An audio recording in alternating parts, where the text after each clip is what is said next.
Alright, previously we learned how to find the slope of the tangent line to function at any point. For example, in this particular picture, if I let x equals 0, I would be able to use my understanding of rate of change and limits to be able to find out the steepness of the tangent line right here.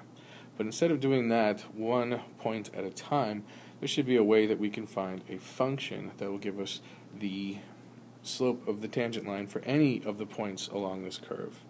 And as you can see in this picture, I actually graphed the derivative already, and I'll show you why it makes sense. First of all, what I observe is that the function is decreasing early on, so we're going from positive and we're going downwards. And at all of these moments when the function is decreasing, I show derivatives that are negative.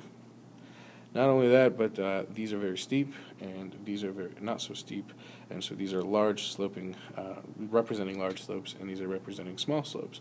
Here we get a horizontal tangent line, which corresponds to a zero derivative, and here we have an increasing function, which corresponds to a positive derivative.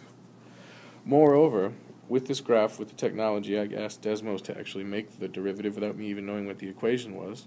But what I can see is the equation of the derivative is going to have a slope of 2. It's a line, first of all, with a slope of 2. And I count backwards and find the y-intercept is negative 3. So I'm pretty sure that this is going to be the derivative of this function, based on what the technology gave me. Now we can actually see if we can do this using our algebra. So we begin finding the derivative using the definition of derivative. Important to remember that the limit as h approaches 0 is just as much a part of the derivative as the ratio for average rate of change that we establish here. The function f of x is defined as x squared minus 3x plus 4, so when I substitute x plus h, it would look like this. Instead of x squared, it's x plus h squared minus 3x plus h plus 4. So this is x plus h. Everywhere I saw an x, I replaced it with x plus h here and here. And now I have to do the f of x part, subtract all of f of x. Notice again, this is the x, and here's where the x is in the original function, based on this definition. F of x plus h, subtract f of x, all over h. So continuing on this trend, the first thing I have to remember is to FOIL. So we don't forget to FOIL. So that's how I got x squared plus 2xh plus h squared. Then I distribute the negative 3x minus 3h, and here I have to distribute the subtraction. So we're going to subtract I forgot the plus 4 down here, and then we subtract x squared, and we subtract the opposite of 3x, which is positive 3x, and we subtract 4. Now what you can see is a variety of these terms are being subtracted out. And my what seemed like a hot mess has turned into something that's really nice. There's only 3 terms in the numerator, all divided by h. If I distribute the h, divide here, divide here, divide here, I get a nice clean expression.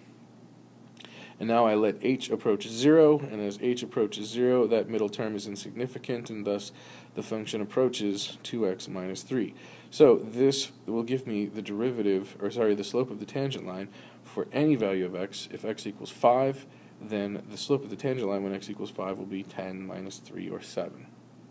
Recall, when I did my early work, I knew that the derivative was going to be 2x minus 3 based on the technology. So if you start by thinking about what to expect, and then we go through the ratio and do all the number crunching in algebra, we should end up where we expected. And if not, go back and find a very simple flaw. Usually it's something like forgetting to distribute a negative or something silly like that. So hope this was informative. Have a great day.